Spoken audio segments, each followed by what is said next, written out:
What's up guys, how y'all doing? Carrie here, bringing you another World of Tanks video, and welcome to my review of the SU-101 Tier 8 Russian TD leading to the Object 263. This is pretty much the first tank in this tech tree that was presented to me as a bit of a challenge. It was a bit of a challenge to grasp this tank, but once I realized the potential, the positives of this tank, and I put those positives to good use, I had a good time in the tank. I most definitely did. Now if you compare this tank to the previous 2-3 tanks in the tech tree, there's one glaring difference when it comes to my stats, and that is my win rate drops substantially. With the previous 2-3 tanks, there was a win rate of about 60%, with 60 to 65, I would say. With this tank, there was a considerable drop in the win rate. It went down to 50-55%. Now why is that? Is it a reflection of me as a player? No, I don't think so, because I was pretty much playing this tank pretty much the same as the TDs, the Russian TDs previous to this tank. It was a reflection of the tiers that I was in, and it was a reflection of the tank itself in general.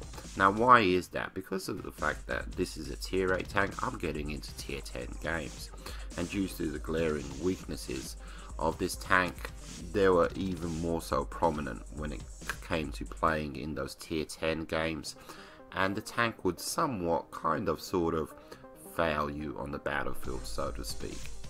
This is most definitely 100% a support tank. It is what it is. It's in no way, shape or form a game changer, a tank that is going to carry the game. Somewhat occasionally when you're playing in equal tier matches, but when you know, it is what it is. It is most definitely a support tank. Now I also mentioned the weaknesses of the tank. What am I talking about? There are quite a few considerable weaknesses, so let's get the weaknesses out the way, the negatives out the way, and then we'll move on to the positives. Now the first thing you'll notice when you get into your SU-101 is the number of hit points. 990 hit points. The TDs do generally, have a low amount of hit points, but this TD basically has the lowest amount of hit points out of all of the tier 8 TDs in the game. So that is something to consider when you're out on the battlefield. You can be one shot, by a Death Star.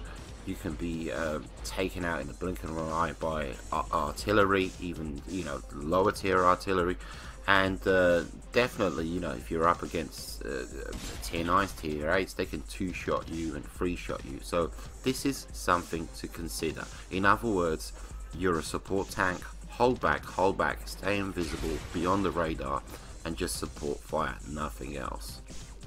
Now the second weakness, the second glaring weakness, which is evident when you start unlocking the guns. Well, let's take a look at the guns first of all. You have a choice of 2. There's 3 different packages to choose from before moving on to the next tank in the next tier, and I chose to only unlock one package. Why is that? Well, with the package that I chose the gun with the highest pen, the SU-101M. That gives me the 100mm.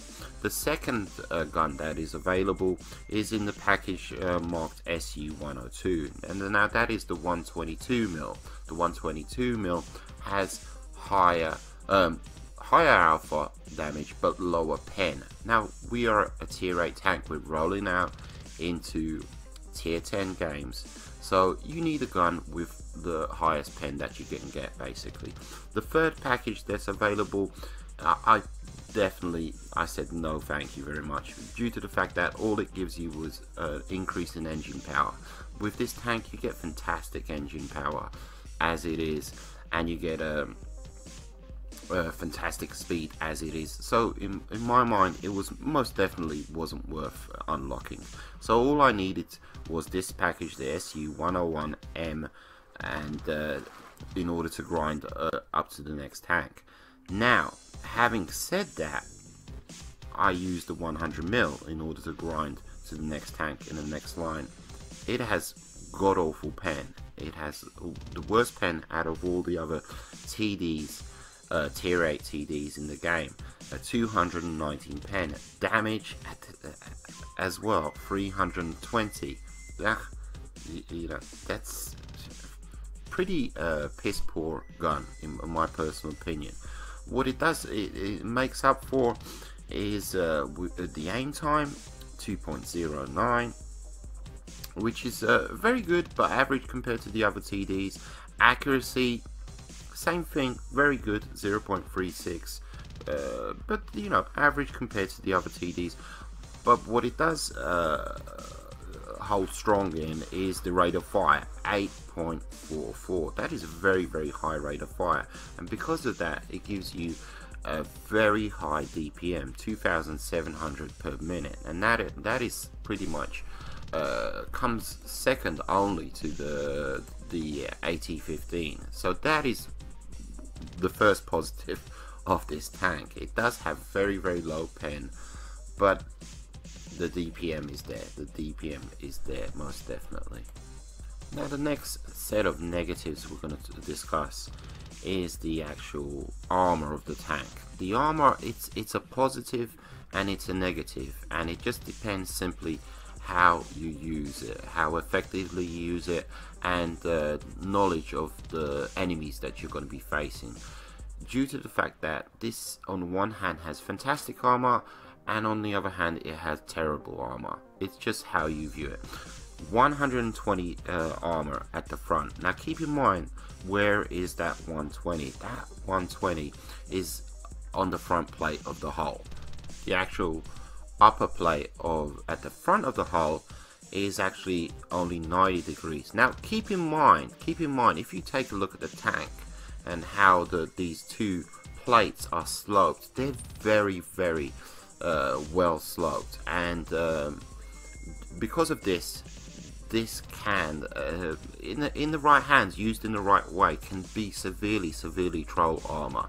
You can bounce shots galore, and occasionally, sometimes, you know, you angle the tank somewhat, but I found the most effective way of bouncing shots was to simply face your enemies. Face them head on, and they will bounce. They will absolutely 100% bounce. Keep in mind, you have to consider who are you facing. If you're facing, you know, the higher tier players, the higher tier tanks, that's something different. Higher caliber, guns with better pen, so that's totally different. But the tanks of equal tier and lower tier, most definitely you can go hull down against these tanks and they will bounce. They will bounce galore off your the front plate of your hull and off the upper plate at the front. Most definitely it is a troll tank in certain situations, but keep in mind it is still only 120 and 90 at the front, and on the sides 90, at the rear 40. So definitely, you know, don't get caught out in the open, allow any tanks to get any shots into your side or your rear, or you know, they're gonna pen every single time. So most definitely armor is a positive and a negative at the same time, so keep that in mind when you're rolling out into the battlefield. Absolutely. Moving on to some more positives when it comes to this tank. This tank is very, very quick, very, very fast. It can relocate and set up shop and all of that good stuff, and it has a very, very decent traverse speed, and this is due to the fact that it's very small, very lightweight, and has a very, very decent engine on the thing. So a very, very big positive when it comes to the SU-101. And this kind of brings us to the main strength of the SU-101. The main it is the DPM, absolutely one of the main strengths when it comes to the SU-101. But in my personal opinion, you have to make that gun work. How do you make the gun work? on a tank that has hardly any hit points, not that fantastic armor, even though it is very well sloped and all of that good stuff. How do you make that gun work? How do you get shots on target with the lowest amount of pen out of all the other tier 8 TDs?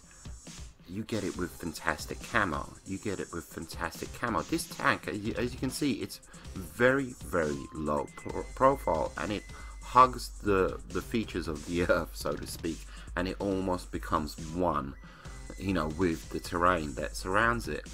And it has fantastic camo, and if you slap on a camo net, if you slap on actual physical camo onto the tank, and if you train your crew in camo like I have done, you'll be good to go.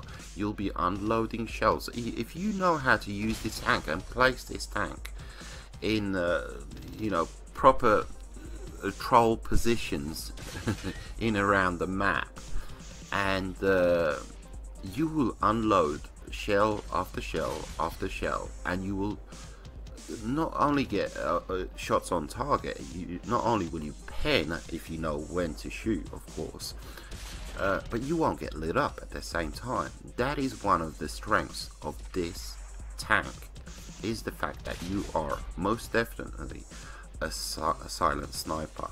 In the initial game, in the stages of the game, what you simply need to do is set up shop in the bush behind your compadres, and you are simply Overwatch. You are simply Overwatch. They're dueling with the bad guys up ahead of you, and you're taking advantage of that and unloading, and at the same time you're not getting lit up, and you're assisting your team. And keep that in mind. That's all that you are. You are a support tank, 100%. And I forgot to mention, this tank has hardly any gun depression. I don't think it has any gun depression. I kind of checked out some other reviews. I think the 1 or 2 degrees was mentioned. I mean, pretty much that's 0. It has hardly any gun depression. So, what have we learned from all of this? We have very low pen, very high DPM, troll armor if used effectively. Do not get lit up due to the fact that you're a very small amount of hit points, and support. Let's get into some gameplay.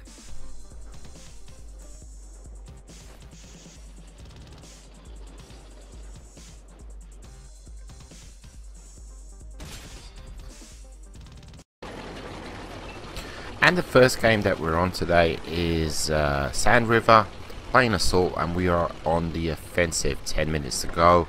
We have to storm the base, take the base, cap the base, either that or take out all the bad guys. And as you can see, I've mentioned this before, proper placement of your tank, know your tank's strengths and weaknesses. And for me, the only options when it comes to playing in my SU-101 on Sand River, this game mode, is simply put, you can see what I'm doing. I'm here in the middle. I'm using the features of the terrain to kind of mask my tank, taking advantage of this low profile. I'm not turning the tank, I'm holding my position, letting my binocs kick in and my camo net kick in, and I'm looking around without actually physically turning my tank, as you can see. Being supported here by a Wolfentrager off Panzer IV. Checking out the map, and keep in mind this is predominantly tier 8 match, but there are some tier 9s and tier 10s thrown in, not too many, predominantly tier 8. And you can see I'm kind of gaga. I'm looking at this is the first time I've seen this. This is a new feature of the 1.8 update. Before, you most definitely could not see down here. So, and I take a few shots into the blind hoping to get lucky, but I tell you right now, I don't get lucky at all. I waste like 3-4 shots shooting down here, and nothing becomes of it whatsoever. But I'm all about hiding my tank, and I fully appreciate those of you out there that say, you know, well, how can you counter against a tank like this that you never actually see and you can never actually physically duel with? Having said that, I am actually lit up at the moment, but to that I say, you know, what can I say? I mean, it is what it is. The slog, the grind on this thing is terrible. It's not terrible.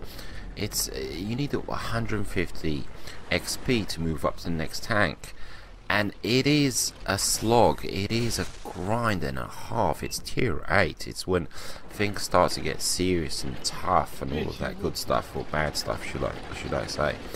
And if you want to play these games, you gotta know the strengths of your tank. You gotta take full advantage of your tank, and you're gonna see me do just that. I get a nice shot into the IS-3. I decide to repair my track because I'm too vulnerable, I'm too exposed. Push up here, lose my sixth sense, lose my detection. I'm not going to get this shot, absolutely. He's on minuscule health, so I decide to switch to HE. Can I get, you know, I should be able to get this. But he gets taken out, and up moves a Pershing. And I fire my HE, and I switch back to standard, pull up to these rocks here, so in order to protect my flank on the left hand side, and I am fine facing this Pershing. He can see me, but the way I'm angled, he's just gonna bounce, and I know that, I'm fully aware of that. And in between each shot, I kind of move around, I see the side of his turret, I go for it, and I take him out. And this wasn't luck. This was me, 100%. I knew he was going to bounce.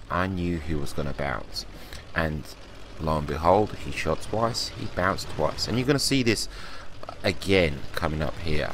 You know, exactly the same kind of scenario, situation. A whole bunch of bad guys, you know, SD-1, Waffenträger off Panzer IV.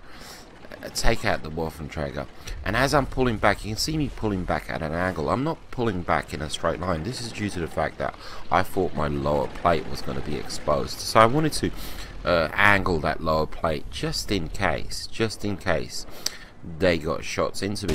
Because keep in mind, there's tier 9s, there's tier 10s in this game, not that many, but whatever. If something gets shots into my lower plate, it's gonna, you know, severe damage, and you can see me, I don't get lit up. I shoot my gun, then I get lit up. I pull back at an angle, and they're bouncing off me, good to go, and I kind of jiggle around a bit, trying to lose that detection, lose that sixth sense, and I pull it back into place, and I'm in their view range. They can, you know, I'm in their view range, but because of my high camera rating, they can't see me, not until I fire my gun. And I fire my gun, good to go. Same thing, pull back at an angle, ensuring a bounce just in case, lose that detection, lose that sixth sense, pull back into position, and now I do get a little bit cocky here, if I do recall, because I decide,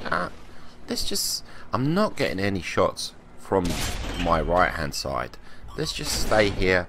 I think my tank is angled pretty well in order to deflect the bounces that, you know, the shots that are coming in from the Pershing, and ensure, you know, a bounce. And we're leading considerably, so you can they're going to be panicking a little bit, and that's why I thought, you know, I can be cocky here, I can be a bit you know, I'm out in the open, even though I shouldn't be, even though I've only got 990 hit points. But it does pay off. There is that was me knowing that the Pershing's shots would bounce. You know, I could have kept repeating what I was doing originally, which was pulling back, but I said no, we're good to go here, we're good to go. Mopping up stage, only 3 heavies left. They're all 3 of them are lit up. Let's go assist, help out, mop up, whatever needs doing. And you can see the speed of this thing. I do not have the fully upgraded engine, and even though I don't have that upgraded engine, I can still hustle. Most definitely I can still hustle, I can still move, I can relocate where I need to be. all of that good stuff. Absolutely 100%. What do we see up here? An E100, and not only that, the rear of an E100. Anybody can bend this. Anybody can bend this 100%. Now he's angled, so to speak. Wait. There we go. Pick myself up an E100 kill. 4th kill of the game. Absolutely. Last bad guy is over here. KV3, I believe it was. Moving in. And I have not lost any hit points. KV4, pardon me. I have not lost any hit points. You can see me hesitating there for a second, but I say to myself, you have not lost any hit points. Just go for it. Just go for it. Absolutely. Gun depression fails me there a bit. Move in. Commander's hatch. Nah. Module damage, but no actual damage on the tank. Second shot. Bounce. He just moves at the last second. And you can see I'm a little bit struggling there. I manage a pen, and he gets taken out by my compadre. Absolutely. Good game, good game. Me fully taking advantage of my tank and that troll armor. Good to go.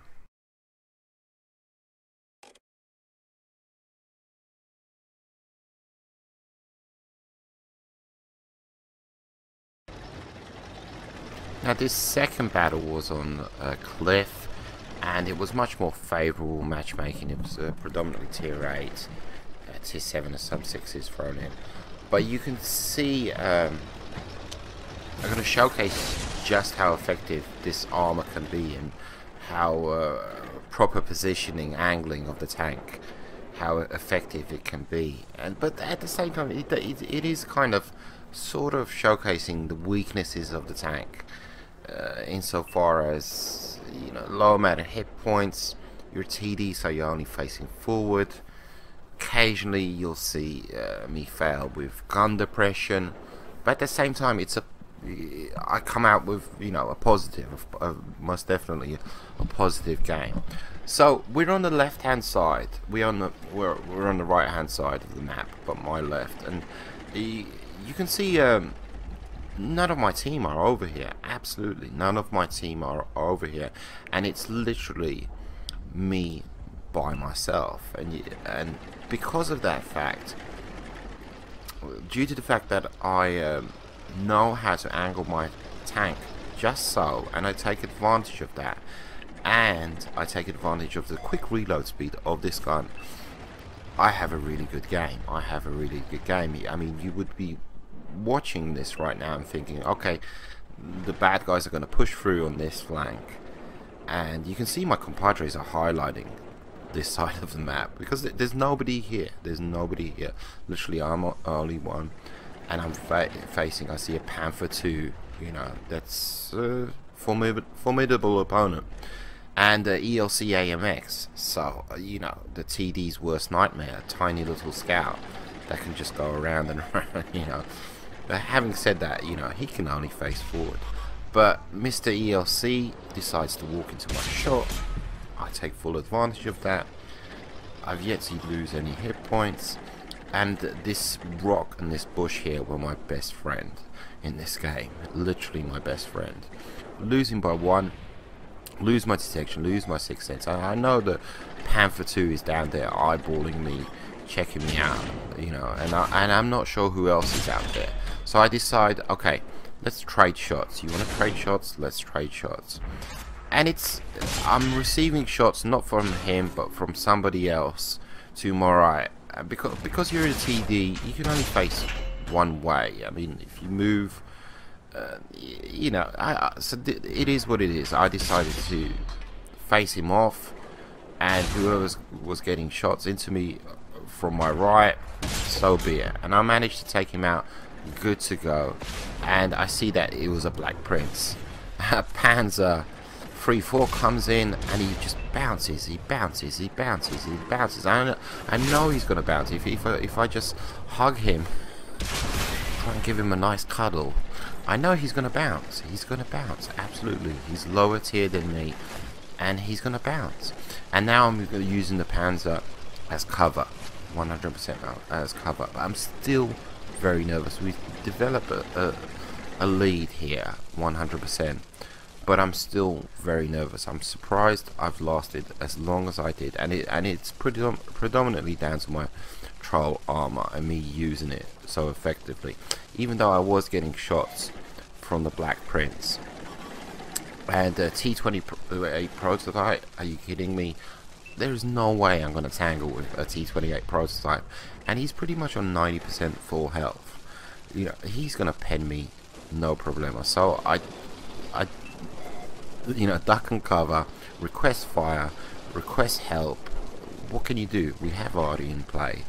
I'm not going to tangle with him unless I know I can tangle with him. And I know the Black Prince is still up there. And I know the Black Prince is most probably struggling to get a, you know, to eyeball me. and I'm going to take full advantage of that. Here, T28 prototype. One of my TDs is coming in to face him, possibly, maybe, and he does lose a considerable amount of health. There's the Black Prince. See, Black Prince on full health. On full health. Son of a bitch, Black Prince. So who to tangle with? You know, it's T28 or Black Prince. T28, and I see my opportunity and I take full advantage. Good to go. Again, I'm thinking Black Prince, Black Prince, Black Prince. He's back there. He's in a, you know, he's in a strong position, but he doesn't have gun accuracy on his side, most definitely. You get a nice shot into him, 100%. We're good to go. Shoot into the blind. And what's going on? What's going on? I'm not sure. Possibly, maybe that TD is gonna tangle with him, and I cautiously like move up here. Who shall I assist? Left or right? Left or right? Side this side? Okay. I can't allow them to push into, you know, start capping our base. It's 50-50 at the moment. And you're going to see the high rate of fire come into play here. The high rate of fire. These bad guys, they're storming the base and they ignore my rate of fire at their own peril. You know, absolutely. A T32. No problemo. They do get some shots into me, as you can see. They do get some shots into me. A heavy and a TD, all that remains. I'm on precariously low health. Yep. And look at him. He just taking my gun for granted, taking my reload speed for granted. He turns, but it's way too late. Absolutely picking up my 5th kill. I'm not lit up. Good to go. Hello, sir, my compadre. And no problem. Picking up my 6th kill, a top gun. So in the initial stages of the game, you saw me effectively using that armor to the max, and then in those last 30 seconds of the game, that reload speed just came into play and just obliterated the bad guys 100%. So fantastic game. What can I say? What can I say about the SU-101? It is a grind and a half, grinding out this tank. It is not the most pleasurable experience, I would say, and I cannot wait for the Japanese tanks to come out and get into some mediums. Absolutely. Having said that, I know a lot of you out there will be saying, what the F? What the F? What the F? You're showcasing a TD that hides in the bushes for the most part, is a silent sniper, is never seen, has that troll armor. What can I say? What can I say? I don't know what to say. This tank, like I said, it's a grind and a half to get through, and I'm just showcasing how to get through the grind on this tank as painlessly as possible, and how to put the positives of this tank to your advantage the best way possible. Having said that, you know, I agree with you guys somewhat, so to speak. A hidden tank hiding in the bushes all the way in the back. I can't see him. You know, I got one-shotted last night in my SU-101 a couple of times by Destar, and what can I say? It's part of what World of Tanks. It's part of World of Tanks. When they remove them from the game, I won't be reviewing TDs anymore. Anyhow, hope you guys enjoyed. SU-101, small amount of hit points. Use that armor to the max. Take advantage of that quick reload speed. Take advantage of that speed. You're good to go. You're good to go. Take it easy, guys. Adios, muchachos.